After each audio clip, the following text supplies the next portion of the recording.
¿Cómo le va? ¿Cómo está usted? ¿Todo marchando bien? Muy bien. Gracias, Señor.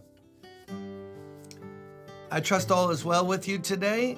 We're not going to do, I wish I could do this devotion in Spanish. Wouldn't that be good?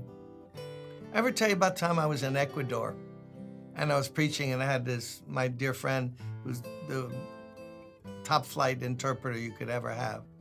And we're going on. And I had been, I've only been to Ecuador a few times, but I've been a lot at that time around South America. Picked up a number of words. And I'm preaching, and he's rapid fire. He was going so quick, I was wondering, is he preaching his own message, like he doesn't need me? But no, he was faithfully rendering in the people Spanish what I was trying to say. And he comes to the end, I say a sentence, and I come to the end of it, and he translates it, and the last word, which was a noun, he could not think of it, and he stopped. And before anyone could help him, I knew the word that I said in English, and somehow the word came out in Spanish. And I just yelled it out. Let's say it was head. It wasn't that, but let's say it was head. And I went, cabeza. The place went nuts. This gringo came up with a word in Spanish. They were going like this and jumping up and down. It was so much fun and joy in the room. Oh, it's great to be in the body of Christ. And that was the only time I ever had to help that translator. And he was amazing. Still is. So we're reading in Hebrews, and we're reading chapter 11, all these great examples of men and women in the Old Testament who exhibited faith. And or incidents that happened, that faith was behind the victory.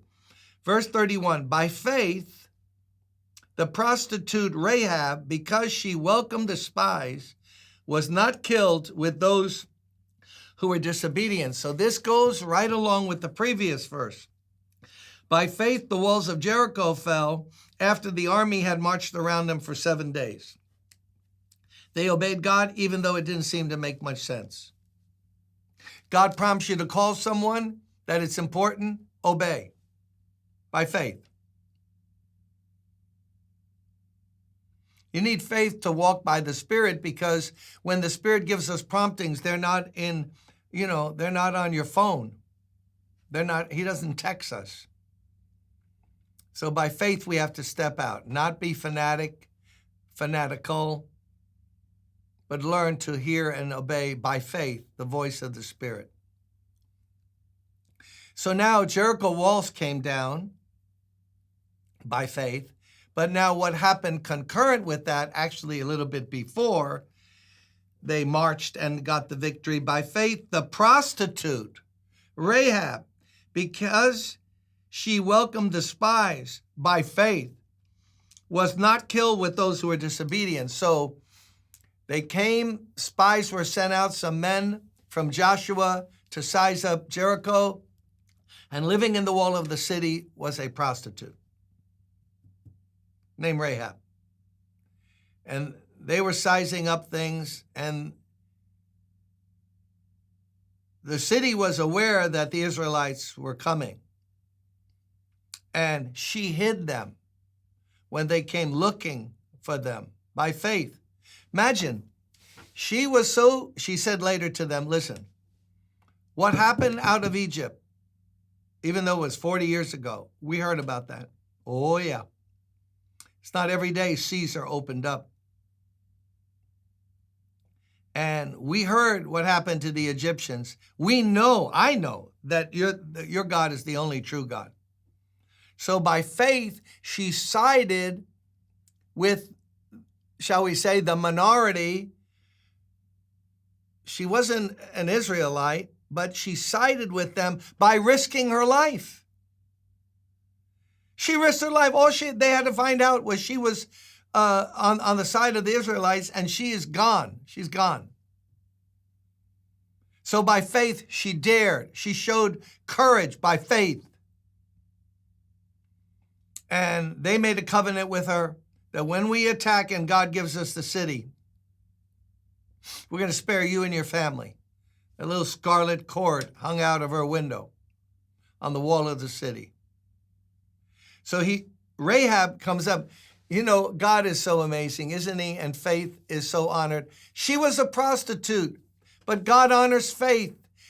Not only did he honor her faith and spared her life, she is mentioned in the genealogy of Jesus that she is one of the forebearers of Jesus the Christ. Why? Because she lived a great life? No. Whatever her life was wrong. And I know she learned more about God and what was right or wrong when she gathered, mixed with the Israelites. But she had faith. God is blessed and honors faith, not perfection. If he was honored by perfect holiness, who would he honor? Who would he bless? Who has the credentials to go to a perfectly holy God and say, here I am, check me out, I'm good to go? No. We're all, have mercy on me, O Lord, according to the multitude of your tender mercies. Have compassion. So what does this teach us? She dared to stand out by faith. She dared to risk her life for faith. If you study the history of missions, back in the 16, 17, 1800s, people felt called by God to go to places which were called back then the graveyard of missionaries. Why? Because a lot of them died from diseases, risked their families, went out by faith,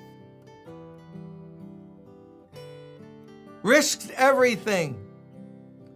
We struggle about, can I cross the street, or can I go out today without, can God really protect me? They went into harm's way by faith. God called me, I'm going to do it. I'm identifying with God and his people and the gospel. Even though to the natural eye, it's like, what are you, crazy? By faith. And faith always has its reward. Blessings on you. See you tomorrow.